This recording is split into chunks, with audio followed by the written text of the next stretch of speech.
Finally, the spectrogram has come. A spectrogram is a visual representation of a time-varying frequency spectrum I've explained earlier. In waveform, you can see changes in energy on the time axis. In addition to that information, the spectrogram is a very useful method for visually analyzing sound in that you can see how much energy a certain frequency component has and how it changes. So, let me briefly explain how to read this picture. The x-axis is the time axis, like the waveform. The y-axis is the frequency axis, and the color represents the magnitude of energy at that frequency. In other words, it can be viewed as a three-dimensional graph with x, y, and z axes. The bright areas in the picture indicate high energy in a specific frequency region. This example picture is a spectrogram of a human voice sound source that you have heard before, and you can see that the frequency range corresponding to the human voice appears brightly. Conversely, dark colors appear in frequency bands where there is no or little sound. The waveform is the representation of change in amplitude over time of sound.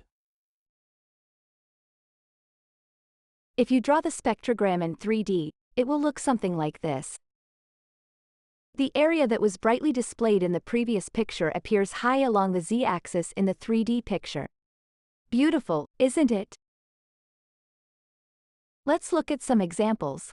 If you look at a pure sine wave with only one frequency component, you can see that energy exists only in that frequency range in the spectrogram.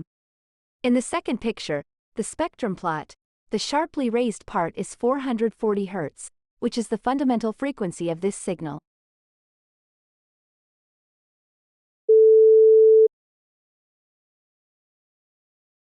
This is an example of a square wave. Each harmonic component is clearly visible in the spectrum and spectrogram.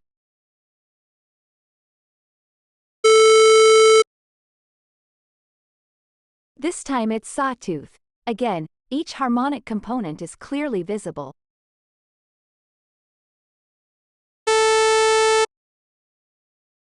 This is an example of a triangle wave.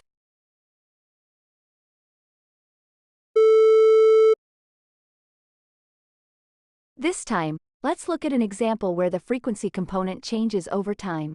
Looking at the spectrogram below, can you imagine what it sounds like? For example, changes in timbre or pitch, or melody.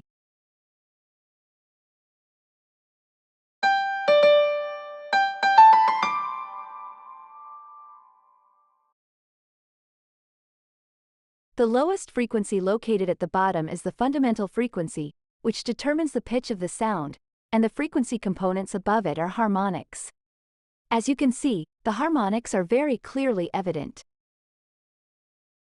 This is an example of a different sound.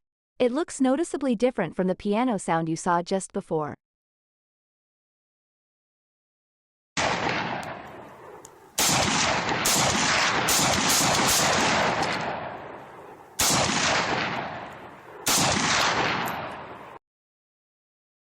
Let's point out some features here.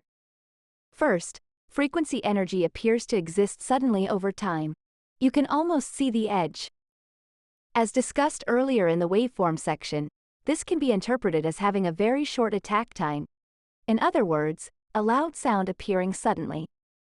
Also, unlike the piano sound, which has clear harmonics, you can see that there are no harmonics and energy exists in almost the entire frequency range.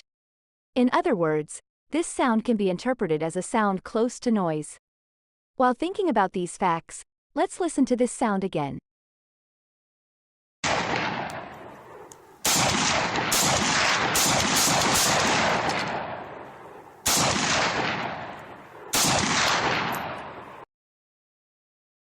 Let me show you another example of information that can be obtained from a spectrogram. In the spectrogram, you can observe the characteristic frequencies that appear when a person pronounces specific vowels. The spectrogram below displays the vocalizations of vowels. A, I, O, U. You can identify the frequency regions that are characteristically emphasized for each vowel. These characteristic frequencies are determined by the shape of the vocal tract when a person vocalizes. These emphasized frequencies are called formants. Next, let's talk about MEL spectrogram, which we often talk about. The MEL scale is a scale that reflects human auditory perception characteristics. Unlike the linear scale, where the value increases steadily, the MEL scale is characterized by a more rapid change at low frequencies and a gradual change at high frequencies. Humans feel changes at low frequencies more sensitively than changes at high frequencies. For example, a difference of 1 octave in pitch can result in a difference of twice the original frequency. Since A4 is 440 Hz,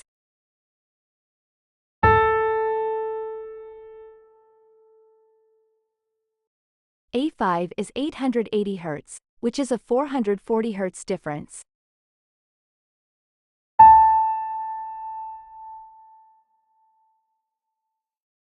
However, since the difference in A6 is twice that of 880 Hz, there must be a difference of 880 Hz.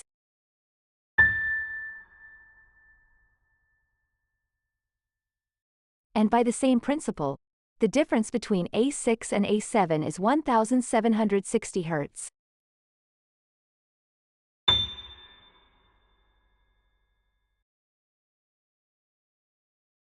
To a human, it sounds like there is an octave difference, but as the pitch gets higher, the difference in high frequencies gets bigger.